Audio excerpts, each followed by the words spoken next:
ያለ ጥርጥር የባህር በር ይኖረናል።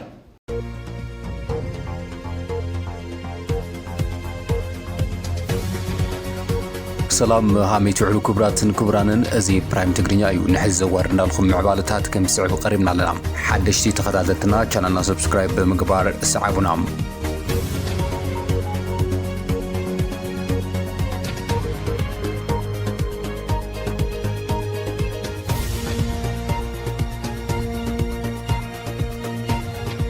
ምምሕዳር ጀነራል ታደሰ ወረደ 400 ሚልዮን ንሰራዊት ከም ዝበጀተ ተፈሊጡሎም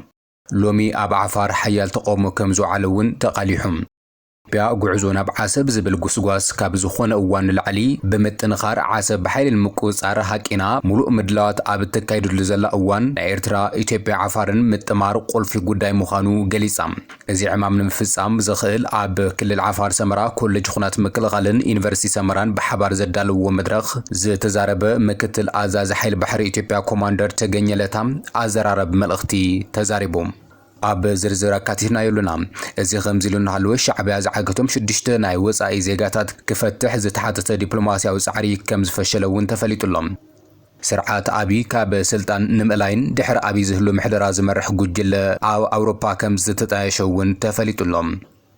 እዚ ከምዚ ኢሉ እናሃለወ ፋኖ ዓወት ቀኒዑኒ ዝበለ ኮይኑ ካብ መንግስቲ ድማ ኣዘራራብ ምላሽ ተዋሂቡሎም ናይዚኦምን ካልኦት ብርክት ዝበሉ ምዕባለታትን ኣካቲትና ኣለና ክሳብ መወዳእታ ምሳይ ጸኒሖም ክትከታተሉ ብኽብሪ ይዕድም ሎሚ ኣብ ዓፋር ዝወዓለ ተቃውሞ ጠሚና ዓሪቕና ደሞዝ ይከፈለና ክብሉ ሰራሕተኛታት ዓፋር ገሊጾም ኣብ ክልል ዓፋር ከተማ ገዋኔ ደሞዝ ዘይተኸፈሎም ሰራሕተኛታት ሎሚ መንገዲ ብምዕጻው ድምጾም ከስምዑ ተራእዮም እቶም ተቃወምቲ ዕንፀይትን ዝኣረጉ ጎማታትን ብምእካብ ከቃጽሉውን እዮም ተራእዮም እቶም ሰራሕተኛታት መንገዲ ካብ ምዕጻው ብልዘለለ ኣብ ልዕሊ ተሽከርከርትን ተሳፈርትን ጉድኣት ከም ዘብጽሑ ዝተገለጸ ኮይኑ ሕቶም ሰላማዊ መንገዲ ከም ዘቕረቡ ግን ተፈሊጡሎም ቀንዲ ሕቶም ድማ ናይ ዓመተ በጀት 2017 ዘይተኸፈለ ደሞዝ ኣለና ንሱ ይኸፈለና ዝብል ከም ዝኾነ ተገሊጹ ሰራሕተኛታትን ስድራ ቤቶምን ዝሓዝዎም ዝነበሩ መፈክራት ነዚ ዘንጸባርቁ ምንባሮም ድማ ተገሊጹ ብተወሳኺውን ብዘይካ ዘይምኽፋል ደሞዝ ጸገም ማይን ጸገም ሰናይ ምምሕዳርን ስለዘሎ መፍትሒ ክግበረሎም እዮም ሓቲቶም ዘለዎም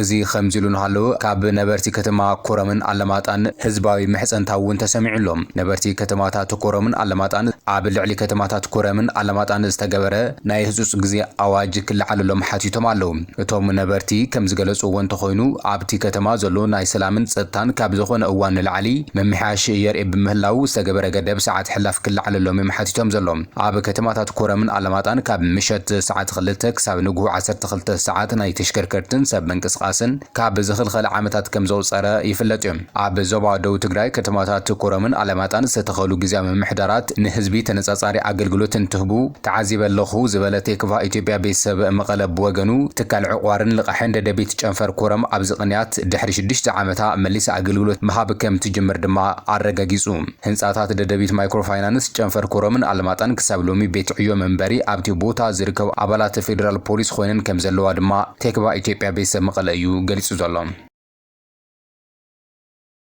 ምምሕዳር ጀነራል ታደሰ ወረደ 400 ሚልዮን ሰራዊት ከም ዝበጀተ ተገሊጹ ጀነራል ታደሰ ወረደ ሎሚ ኣብ ሓወልቲ ሰማዕታት ዘካየደው ውዕሉ ኣብ ስድራ ስውኣትን ጉድኣት ኣካላትን ሓርበኛታትን ዘሎ ጸገም ምፍታሕ ቀዳምነት ዝውሃቡ ዋኒን ከም ዝኾነ ድማ ገሊጹ ኮሚሽን ሓርበኛታት ትግራይ ልዕሊ 18 ሚልዮን ብር ን328 ስድራ ስውኣት ከም ዝሓገዘ ድማ ተገሊጹሎም ፕሬዝደንት ጀነራል ታደሰ ወረደ ኣብ ስድራ ስውኣትን ጉድኣት ኣካል ሓርበኛታትን ዘሎ ጸገም ምፍታሕ ቀዳምነት ዝውሃቡ ዋኒን ከም ዝኾነ ገሊጹሎም ስድራ ስውኣትን ጉድኣት ኣካል ሓርበኛታትን ንምሕጋዝ ጻዕርታት ይግበሩ ከም ዘለው ዝሓበረ ፕሬዝደንት ጀነራል ታደሰ ወረደ ይኹን እምበር እዚ ጥራሕ እኹል ስለ ዘይኮነ ንስድራ ስውኣትን ጉድኣት ኣካል ሓርበኛታትን ዓርሶም ንምክልኻል ብዘኽእል ኣገባብ መንግስቲ ፍሉይ ትኹረት ሂቡ ከም ዝሰርሕ ድማ ገሊጹ ኮሚሽን ሓርበኛታት ትግራይ ካብ 14 ወረዳታት ትግራይ ዝተውጻጹ ኣስታት 328 ስድራ ስውኣት በጥረ ገንዘብን ብዓይነትን ልዕሊ 18 ሚልዮን ብር ሓገዝ ከም ዝገበረ ድማ ኮሚሽነር እቲ ኮሚሽን ኣይተናስር መምሕሩ ገሊጹ ዘሎ ስድራ ስውኣትን ጉድኣት ኣካል ሓርበኛታትን ካብ ዘለዎ ማሕበረ ቁጠባዊ ጸገማት ንምንጋፍ ብዘላቕነት ዓርሶም ዝኽእልሉ ባይታ ንምፍጣር ኮሚሽን ሓርበኛታት ትግራይ ምስ ህዝብን መንግስትን ተዋዲዱ ይሰርሕ ከም ዘሎ ድማ ገሊጹ ደቅና ንህላው ህዝቦምን ክብሪ ዓዶምን እዮም ሓሊፎም ዝበለ እቲ ኮሚሽን ሓገዝ ዝተገበረሎም ስድራ ስውኣት ንስድራ ስውኣት ዝግበር ደገፍ ተጠናኺሩ ክቕጽል ይግባእ ክብል ድማ ገሊጾም ሰራዊት ሱዳን ንስለ ምምላስ ሓድነት ሃገሩ ክብል ንዘተደሉ ምዃኑ ሓላፊ ላዕላዊት ቤት ምኽሪ ሱዳን ገሊጾም ኩናትን ከብቅዕን ሓድነትን ክብርን ሱዳን ንኽምለስ ንዝርርብ ድሉ ምዃኑ ኣብ ወንበር ላዕላዊ ቤት ምኽሪ ሱዳን ዓብደልፈታሕ አልቡርሃኒ ገሊጾም ሱዳን ካብ ዕጡቃት ወሃቢ ሓይሊ ደገፍ ሓራን ምውፃእ ኣብ ዝተኻየደ ውግእ ኣልፋሽር ህይወቱ ንዝሰኣነ መራሒ መጀር ሙዛይድ ዓብደላ ኣብ ዝተዳለወ ዝኽሪ መደረ ዘስምዐ አልቡርሃን ኩናት ሱዳን ከብቅዕ ዲፕሎማስያዊ ጻዕሪ ምስ ገብራ ሃገራት ኣሜሪካን ስዑድ ዓረብን ግብፅን ሕቡራት ኢሚራትስ ዓረብን ዛጊድ ዝርርብ ከም ዘይጀመሩ ገሊጹሎ ሰራዊት ሱዳን ሓቀኛ ሰላም ምስ ዝደልዩ ኣካላት ንዘተ ድሉ ምዃኑ ዝጠቐሰ አልቡርሃን ንሰናይ ድሌት ህዝቢ ሱዳን ዝጻረር ክያዶ ተቐባልነት ከም ዘይህልዎ እውን ወሲኹ ገሊጹ ክብል ኣናዶሉ ጸብጺቡሎ ኢትዮጵያ ጉዕዞ ናብ ዓሰብ ዝብል ጎስጓስ ካብ ዝኾነ እዋን ንላዕሊ ዓሰብ ብሓይልን ምቁፅጻር ሓቂና ሙሉእ ምድላዋት ኣብ እትካየደሉ ዘላ እዋን ኤርትራን ኢትዮጵያን ዓፋር ምጥማር ቀንዲ ቁልፊ ጉዳይ ምዃኑ ኣብ ትገልጸሉ ዘላ እዋን ኣብ ሰመራ ኣብ ዝተኻየደ መድረኽ ኢትዮጵያ በሪ ባሕሪ ምርካባ ዘጠራጥር ከም ዘይኮነ ብምክትል ኣዛዚ ሓይሊ ባሕሪ ኢትዮጵያ ኣቢላ ገሊጻ ኣላ ኢትዮጵያ ጉዳይ ወደብ ባሕሪ ምርካባ ዘይተረፍ ምዃኑ ደጋጊማ ኣብ ምግላጽ ዘላ ኮይና ጉዳይ ወደብ ባሕሪ ምርካባ ዘጠራጥር ኣይኮነን ክብል ምክትል ኣዛዚ ሓይሊ ባሕሪ ኢትዮጵያ ኮማንደር ተገኘለታ ይገሊጹ ዘሎም ኢትዮጵያ ከቀይ ባህር ትዋሰንበት የነበረው ግዛቷ በግፍ ካጣች በኋላ በወደብ አልባ ከመሆኗን በተጨማሪም ባህር ኃይላችን ፈርሶ የክብር የነበረ ሲሆን በአሁኑ ወቅት በባህር ኃይል እንደ አንድ መከላከያ ቁልፍ ኃይል ተደራጅቶ በርካታ ዝግጅቶችን እያከናወነ ይገኛል። ባህር ኃይላችን በአደረጃጀቱን በሰው ኃይልን ስልጠና በተቋም ግንባታ ረገድና በሁለንተናዊ ዝግጅቶች ራሱን እያጠናከረ የሚገኝ ሲሆን ሀገራችን ኢትዮጵያ በውሃ ላይ የሚኖራትን ብሔራዊ ጥቅሞችን ለማስከበር የሚችል ኃይል በመገንባት ላይ ይገኛል። ያለ ጥርጥር የባህር በር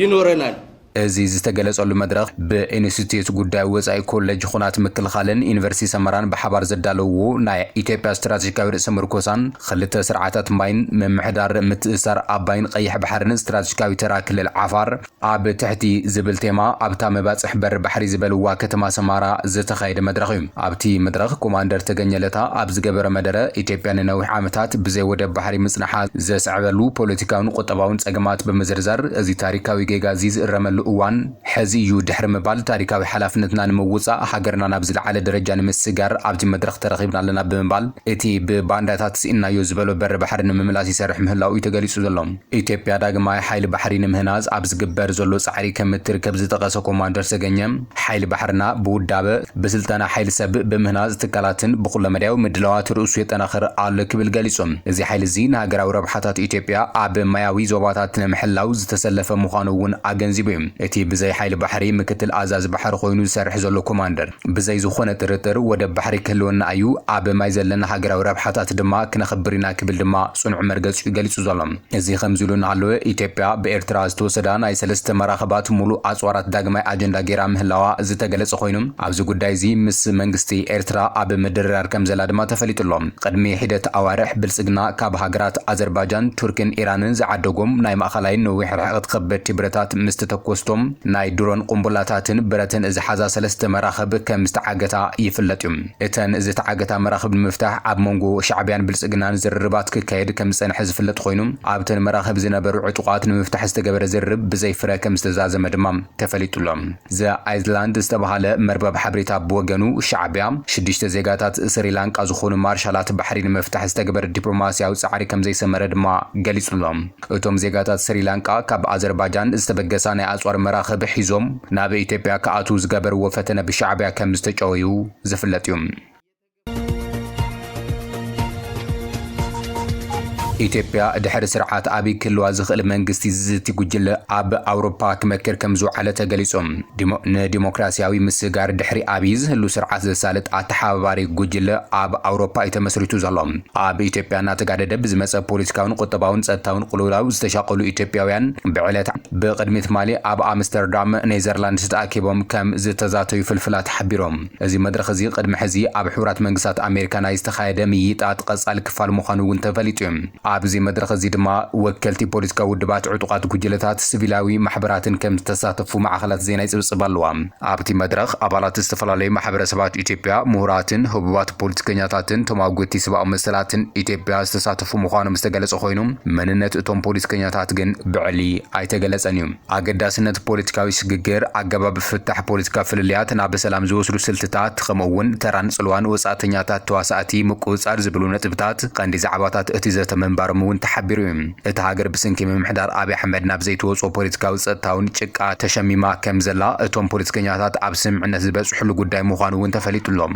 ብዘይካ ውሕዳት ጉጅለታት ኩሎም ኢትዮጵያውያን ብዘይ ኣፈላላይ ብሄርን ማዕረግ ዳያት እቲ ስርዓት ምዃኖም እውን ኣብቲ ዘተ ተላዒሉሎም። ብተወሳኺ እቲ ስርዓት ዝኽተሎ ዘሎ ዘይፍትሓዊ ፖሊሲ ጉዳያት ወጻኢ ኣብ ዲፕሎማስያዊ ዝምድናታት እቲ ሃገር ጽላሎቱ ከም ዘንበረን ኣብ ሃገራዊ ረብሓ ሉዓላውነት ስግኣት ፈጢሩ ከም ዘሎን እቶም ተሳተፍቲ ተስማዕሚዖም ክብሉ ማዕኸላት ዜና ሓቢሮም። ኩሎም ፖለቲካዊ ሓይልታት ዕጡቃት ጉጅለታት ሓበራዊ ቃልሲ ክካይዱ ድማ ጻውዒት ቀሪቡ። ብተመሳሳሊ ድሕሪ ውድቀት ኣብይ እቲ ሃገር ናብ ዝኸፍአ ህውከት ከይተኣቱን ምስጋር ዘገልግል መዋቕር ሓሳብን ንቕድሚት ምምጻእ ኣብ መረዳእ ከም ዝተበጽሐ እውን ፍልፍላት ሓቢሮም። እቶም ብ18 ጥቅምቲ 2025 ኣብ ኣምስተርዳም ኔዘርላንድስ ተኣኪቦም ውሳነ ዘሕለፉ ፖለቲከኛታት ኣብ ኣሜሪካ ኮይኖም ምስ ኣብ ጉዳይ ፖለቲካ ኢትዮጵያ ምስ ዘተዩ ፖለቲከኛታት ጀዋር መሐመድ ብሓባር ብምዃን ክቃለሱ ኣብ ስምዕነት በጺሖም ክትብል ማለዳ ዝተባሃለት ማዕኸል ዜና ሓቢራ።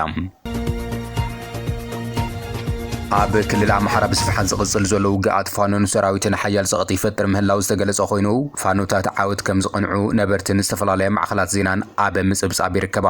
ብወገን መንግስቲ ግን ነቲ ኩነታት ብግቡእ ዘንጸባርቕ መግለጺ ኣይተዋሃበን እዩ። መንግስቲ ብወገኑ ነቲ ኩነታት ዘንጸባርቕ መልሲ ካብ መሃብ ተቆጢቡሎም። ኣብ ዝሓለፈ ሰሙን ኣብ መንጎ ሰራዊት መንግስትን ዕጡቃት ፋኖን ኣብ ዝተፈላለየ ቦታታት እቲ ክልል ውግኣት ከም ዝቐጸለን ሓይልታት ፋኖን ተወሰኽቲ ቦታታት ከም ዝተቆጻጸሩን ክቃላሕ ቀኒዩ። እንተኾነ ሚኒስተር ዴታ ኣገልግሎት ጉዳያት ኮሙኒኬሽን ከበደ ዲሳሳ ንማዕኸል ዜና ጀርመን ዶቼ ቬለ ኣብ ዝሃቦ ቃል እቲ ሓይሊ ካብ ምትኽታው ሓሊፉ ካልእ ክገብር ዓቕሚ የብሉን ብምባል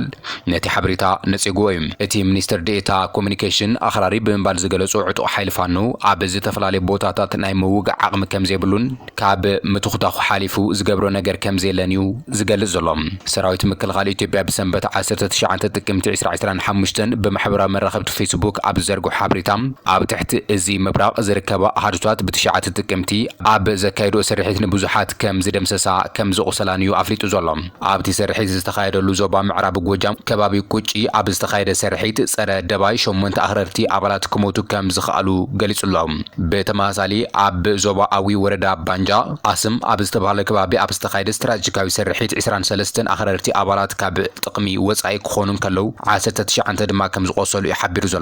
ኣብ ተመሳሳሊ ዕለት እውን ኣብ ዞባ ሰሜን ጎጃም ኣብ ዙርያ ባህር ዳር ኣብ ዝነበረ ውግእ 18 ተደምሲሶም 8 ቆሲሎም ክብል ድማ ኣብ ጸብጻቡ ሓቢሩ እዩ። ሰራዊት ምክልኻል ነዞም ዓወታት ከም ዝረኸበ ዋላ እኳ እንተገለጸ ሓይልታት ፋኖ ብወገኖም ኣብ ዝተፈላለዩ ግንባራት ዓወታት ይቐንዑ ምህላው እዮም ዝሕብሩ ዘለዉ። ማሪኽናዮም ንዝበልዎም በዝሒ ዘለዎም ኣባላት ሰራዊት መንግስቲ እውን ኣብ ማሕበራዊ መራኸብታት ክዝርግሑም ዝረኣዩ። ኣብ መወዳእታ መዓልታት ዝሓለፈ ሰሙን ሓይልታት ፋኖን ደቡብ ጎንደርን ሰሜን ወሎን ዘራኽብ ከባቢታት ጨጨሆ፣ ዘቢጥ፣ ገረግራን ኣፍላቂትን ከም ዝተቆጻጸሩ ነበርቲ እቲ ከባቢ ንማዕኸል ዜና ዶቼ ቬለ ከም ዝሓበሩ ናበኹም ኣቢልናዮ ነርና። ብዘይካዚ እውን እቲ ማዕኸል ንኣዛዚ ሰራዊት እቲ ዕጡቕ ሓይሊ ኣብቲ ከባቢ ጠቒሱ ከም ዝሓበሩ ኣብ ዞባ ሰሜን ወሎ ጥራሕ 6 ወረዳታት ከም ዝተቆጻጸሩ ኣቃሊሑ ነይሩ። ሰሜን ወሎ ክልል ኣምሓራ ጽዑቕ ውግኣት ዝካየዱ ዘሎ ከባቢ ኮይኑ ኣብ ዝሓለፈ ወርሒ እውን ኣብ መሰልጠኒ ማዕኸላት ምልሻ መጥቃዕቲ ከም ዝተፈጸመን ብውሕዱ 39 ሰባት ከም ዝሞቱን ተገሊጹ ምንባሩ ዝዝከር እዩ። ሓደ ላዕለዋይ በዓል ስልጣን ዞባ ሰሜን ወሎ እቲ መጥቃዕቲ ኣባላት ምልሻ ኣብ ስልጥንሉ ማዓስከር ከም ዝተፈጸመ እዩ ገሊጹ።